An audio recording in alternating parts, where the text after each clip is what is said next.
Good morning. Hope you're doing well. Hope you got a good night's rest. Hope you are ready to start a new day in the Lord's Word. This is going to be our last reading for week 5. It is actually going to be week 5, day 35. And we are going to start in Exodus 19, verses 16 through 21. On the morning of the third day, there was thunder and lightning with a thick cloud over the mountain and a very loud trumpet blast. Everyone in the camp trembled. Then Moses led the people out of the camp to meet with God, and they stood at the foot of the mountain. Mount Sinai was covered with smoke because the Lord descended on it in fire. The smoke billowed up from it like smoke from a furnace. The whole mountain trembled violently. And the sound of the trumpet grew louder and louder. Then Moses spoke, and the voice of God answered him. The Lord descended to the top of Mount Sinai and called Moses to the top of the mountain. So Moses went up, and the Lord said to him, "Go down and warn the people so they do not force their way through to see the Lord, and many of them perish." Even the priests who approach the Lord must consecrate themselves, or the Lord will break out against them. Moses said to the Lord, "The people cannot come up Mount Sinai because you yourself warned us. Put limits around the mountain and set it apart as holy." The Lord replied, "Go down and bring Aaron up with you. But the priests and the people must not force their way through to come up to the Lord, or he will break out against them." So Moses went down to the people and told them, and God spoke all these words. "I am the Lord your God, who brought you out of Egypt, out of the land of slavery.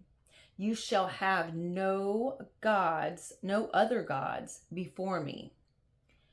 You shall not make for yourself an idol in the form of anything in heaven above, or on the earth below, or in the waters below. You shall not bow down to them or worship them. For I, the Lord your God, am a jealous God, punishing the children for the sin of the fathers to the third and fourth generation of those who hate me, but showing love to 1,000 generations of those who love me and keep my commandments. You shall not misuse the name of the Lord your God, for the Lord will not hold anyone guiltless who misuses his name. Remember the Sabbath day by keeping it holy. 6 days you shall labor and do all your work, but the seventh day is a Sabbath to the Lord your God. On it you shall not do any work, neither you, nor your son or daughter, nor your manservant or maidservant, nor your animals, nor the alien within your gates. For in 6 days the Lord made the heavens and the earth, the sea, and all that is in them. But he rested on the seventh day. Therefore the Lord blessed the Sabbath day and made it holy. Honor your father and your mother, so that you may live long in the land the Lord your God is giving you. You shall not murder. You shall not commit adultery. You shall not steal. You shall not give false testimony against your neighbor. You shall not covet your neighbor's house. You shall not covet your neighbor's wife, or his manservant or maidservant, his ox or donkey, or anything that belongs to your neighbor. When the people saw the thunder and lightning and heard the trumpet and saw the mountain in smoke, they trembled with fear. They stayed at a distance and said to Moses, "Speak to us yourself, and we will listen. But do not have God speak to us, or we will die." Moses said to the people, "Do not be afraid. God has come to test you, so that the fear of God will be with you to keep you from sinning." The people remained at a distance while Moses approached the thick darkness where God was. Then the Lord said to Moses, "Tell the Israelites this: You have seen for yourselves that I have spoken to you from heaven. Do not make any gods to be alongside me. Do not make for yourselves gods of silver or gods of gold.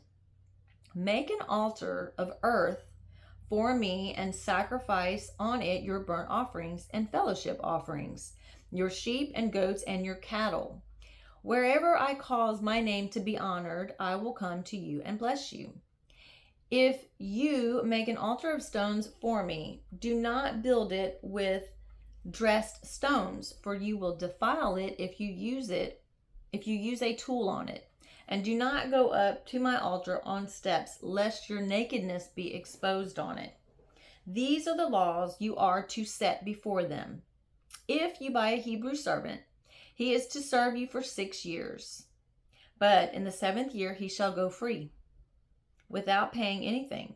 If he comes alone, he is to go free alone. But if he has a wife when he comes, she is to go with him. If his master gives him a wife and she bears him sons or daughters, the woman and her children shall belong to her master, and only the man shall go free. But if the servant declares, I love my master and my wife and children, and do not want to go free, then his master must take him before the judges. He shall take him to the door or the doorpost and pierce his ear with an awl. Then he will be his servant for life. If a man sells his daughter as a servant, she is not to go free as men servants do. If she does not please the master who has selected her for himself, he must let her be redeemed. He has no right to sell her to foreigners because he has broken faith with her. If he selects her for his son, he must grant her the rights of a daughter. If he marries another woman, he must not deprive the first one of her food, clothing, and marital rights. If he does not provide her with these 3 things, she is to go free, without any payment of money.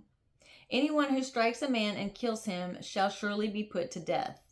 However, if he does not do it intentionally, but God lets it happen, he is to flee to a place I will designate.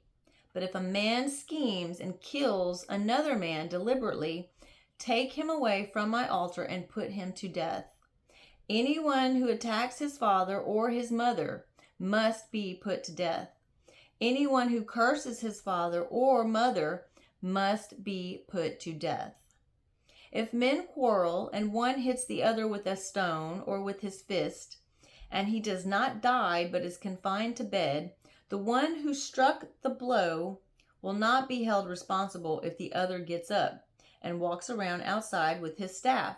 However, he must pay the injured man for the loss of his time and see that he is completely healed. If a man beats his male or female slave with a rod and the slave dies as a direct result, he must be punished. But he is not to be punished if the slave gets up after a day or 2, since the slave is his property. All right, now we're in New Testament, Matthew chapter 23, verses 13 through 39. Woe to you, teachers of the law and Pharisees, you hypocrites! You shut the kingdom of heaven in men's faces. You yourselves do not enter, nor will you let those enter who are trying to. Woe to you, teachers of the law and Pharisees, you hypocrites! You travel over land and sea to win a single convert. And when he becomes one, you make him twice as much a son of hell as you are. Woe to you, blind guides! You say if anyone swears by the temple, it means nothing. But if anyone swears by the gold of the temple, he is bound by his oath. You blind fools, which is greater, the gold or the temple that makes the gold sacred? You also say if anyone swears by the altar, it means nothing. But if anyone swears by the gift on it, he is bound by his oath. You blind men, which is greater, the gift or the altar that makes the gift sacred? Therefore, he who swears by the altar swears by it and by everything on it. And he who swears by the temple swears by it, and by the one who dwells in it. And he who swears by heaven swears by God's throne and by the one who sits on it. Woe to you, teachers of the law, and Pharisees, you hypocrites! You give a tenth of your spices, mint, dill, and cumin, but you have neglected the more important matters of the law: justice, mercy, and faithfulness. You should have practiced the latter without neglecting the former. You blind guides, you strain out a gnat but swallow a camel. Woe to you, teachers of the law and Pharisees, you hypocrites! You clean the outside of the cup and dish, but inside they are full of greed and self-indulgence. Blind Pharisee, first clean the inside of the cup and dish, and then the outside also will be clean. Woe to you, teachers of the law and Pharisees, you hypocrites! You are like whitewashed tombs, which look beautiful on the outside, but on the inside are full of dead men's bones and everything unclean. In the same way, on the outside you appear to people as righteous, but on the inside you are full of hypocrisy and wickedness. Woe to you, teachers of the law and Pharisees, you hypocrites! You build tombs for the prophets and decorate the graves of the righteous. And you say, if we had lived in the days of our forefathers, we would not have taken part with them in shedding the blood of the prophets. So you testify against yourselves that you are the descendants of those who murdered the prophets. Fill up then the measure of the sin of your forefathers. You snakes, you brood of vipers, how will you escape being condemned to hell? Therefore, I am sending you prophets and wise men and teachers. Some of them will kill and crucify others. You will flog in your synagogues and pursue from town to town. And so upon you will come all the righteous blood that has been shed on earth, from the blood of righteous Abel to the blood of Zechariah, son of Berechiah, whom you murdered between the temple and the altar. I tell you the truth, all this will come upon this generation. O Jerusalem, Jerusalem, you who kill the prophets and stone those sent to you, how often have I longed to gather your children together as a hen gathers her chicks under her wings. But you were not willing. Look, your house is left to you desolate. For I tell you, you will not see me again until you say, blessed is he who comes in the name of the Lord. Psalm 28, verses 1 through 9 of David. To you I call, O Lord, my rock. Do not turn a deaf ear to me. For if you remain silent, I will be like those who have gone down to the pit. Hear my cry for mercy as I call to you for help, as I lift up my hands toward your most holy place. Do not drag me away with the wicked, with those who do evil, who speak cordially with their neighbors, but harbor malice in their hearts. Repay them for their deeds and for their evil work. Repay them for what their hands have done, and bring back upon them what they deserve. Since they show no regard for the works of the Lord, and what his hands have done, he will tear them down and never build them up again. Praise be to the Lord, for he has heard my cry for mercy. The Lord is my strength and my shield. My heart trusts in him, and I am helped. My heart leaps for joy, and I will give thanks to him in song. The Lord is the strength of his people, a fortress of salvation for his anointed one. Save your people and bless your inheritance. Be the shepherd and carry them forever. Proverbs chapter 7, verses 1 through 5. My son, keep my words and store up my commands within you. Keep my commands, and you will live. Guard my teachings as the apple of your eye. Bind them on your fingers. Write them on the tablet of your heart. Say to wisdom, you are my sister, and call understanding your kinsman. They will keep you from the adulteress, from the wayward wife with her seductive words. Okay, so that concludes week 5, day 35. So we have covered 5 weeks so far and 35 days, and that's a lot. We're doing really well. We're just pushing along, and I just want to thank you again for joining me.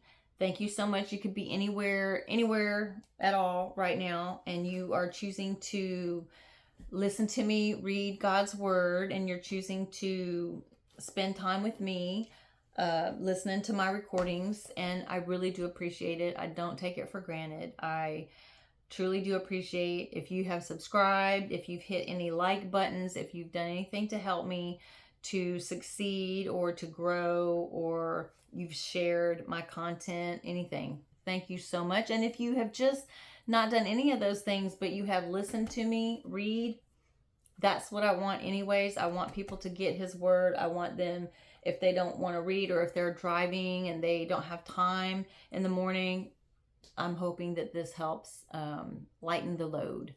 So once again, thank you very much. I love you. Jesus loves you, and keep coming back. Have a great rest of your day.